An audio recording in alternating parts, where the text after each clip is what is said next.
naglalakad pa ako pa yung street. Dahil sa dahil. Dahil, kumusta na kayo? Sorry, dahil sa dahil. Uy, Bindin, parang bukas may darating na para sa'yo, Dad. Pangalan mo yun, pero may ibang gamit ko yun.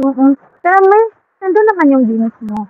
Parang bukas daw ihahatid kasi nagbawas ako ng mga gamit kasi hindi magkasya sa aking malita kasi nauwi ako. Ay! Dahil sa dahil. Kumusta si Mama Buto?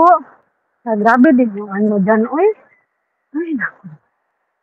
May mga aftershocks pa yan. Shocks my hair, oy. Di sa dahil, ay. Ay, kumusta mo na si Mama dear? Ay, bakit kasi ganyan yung kanta, oy? Naglalakad ako, Dennis, oy. Kasi nga nag-sit pa. Ay, sa dahil, oy. Di ba? Din. Sorry ka dyan. Ay, dahil sa dahil kasi mga friends ko makipag-banding sa akin kasi isi-tense off na sila sa ako. Ay, buto. Dahil sa dahil, bindingin, oy. Ay, naku. Ano kayo? Anak ko sa Friday, mag-ano na naman, oy. Party. Kasi bindingin. That's ready na ba yung kwarto ko dyan, Dad? Basta this month. Eh. Naingon ka, giredi. Wagit eh, klaro, Bindin eh. Dami na naman. Parang bukas darating yung box. Oo. Tapos, ano yun? May chocolate din yun. Yung ibang gamit sa akin, may tagiya, may ano yun. Eh, sa dahil ba? Kasi hindi kasi magkakasya sa aking malita. Ay, naku, di sa dahil. Ay, kailangan kasi nag-limit ako ng mga gamit sa book. Ay, sa dahil. Ay, Mama Buto. Pabira naman kasi yung teacher license ng New Zealand. Uy, binago na naman yung school. Yung speaking 17. Ay, naku. Di ko na talaga alam. Sabi ni Carl, mag-German. Naglisod na nga ako sa English. German pa kayo. Hindi ko na alam. Hindi ko na talaga alam. Hindi ko eh. Mama Buto.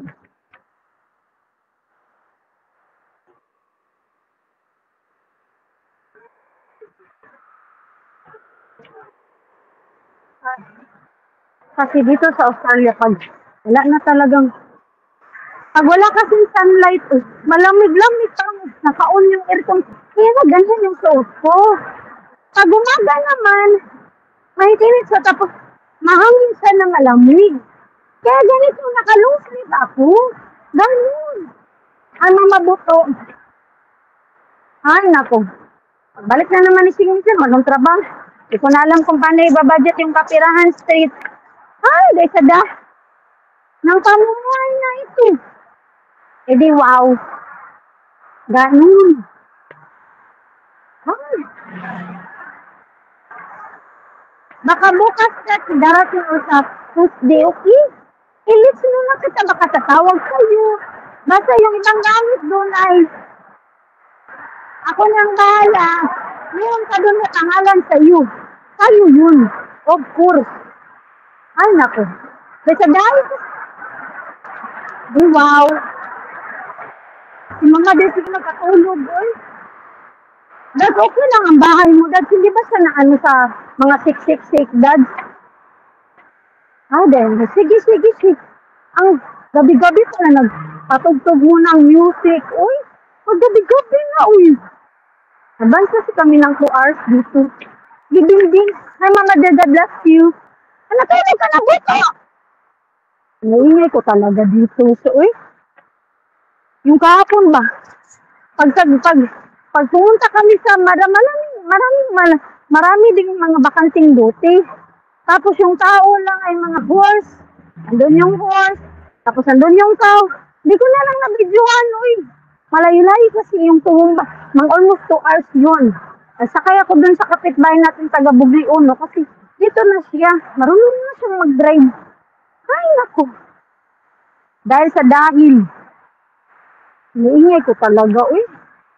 Ano kasi mag-isa lang kasi naglalakad, uy. Naku. Pagtungtong ng December, magsisimula na ang parang summer. So, mainit-init na mawam. Ngayon, medyo malamigan. Malamig pa, uy. Dahil,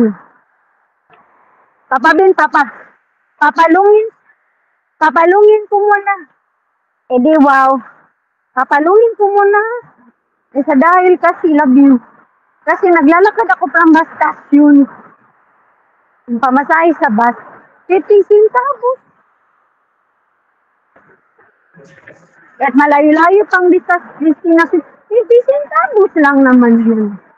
Kahit yung biyahe Cebu to Lapu-Lapu, 50 centavos lang naman yun. Kahit Cebu to Oslo, 50 centavos basta sa isang sakay. Pero pag pangalawa, ay panibagong presyo na yun. Ay, $1 na yun. Ganon. Sample ko lang yan. Sige, Benbeneds, love you. Eddie, wow. Ay, nako. Sige, papalungin ko muna din ha. Sa dahil kasi, pauwi na nga ako. Naglalakad ako, uy. Di wow.